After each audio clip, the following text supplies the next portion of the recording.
Məsələn, İmam Əhməd İbn Həmbəl rahimehullah, İsmail İbn Sa'd rahimehullah deyir ki, Səəltu Əhmədə. Bu ayə haqqında deyirəm. Düzdür, bu ayə haqqında çox danışmışam, lakin indi fayda olaraq qeyd edirəm. İsmail İbn Sa'd deyir ki, Səəltu Əhmədə, İmam Əhməddən soruşdum. Və mən ləm yəhkum bimə ənzəlallah fəulaikə humul kafirun ayəsi. Fəmə hədəl kufur. Orada olan küfür nədir? Sən təsəvvür elə, Əhməddən soruşurlar ki, orada olan küfür nədir? İmam Əhməd deyir ki, leysə huva el-kufur la yaxrucu minəl millə.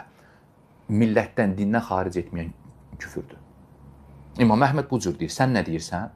Ona görə biz deyirik ki, bu ayəni götürüb indi İslam ümmətində olan hakimləri, rəhbərləri, başçıları təkfir etmək xavariclərin əqidəsidir. Abu Hanzala da bir mənalı olaraq bu yolu tutub. Ona görə biz deyirik ki, ehtiyat etmək lazımdır, qorxmaq lazımdır Allahdan. Belə insanlara qulaq asmaq olmaz. Biz başqa şeyə görə demirik. Biz deyirik ki, adam xaricidir, xavaric əqidəsindədir, ümməti təkfir edir. Ona görə insan gərək dinini qorusun.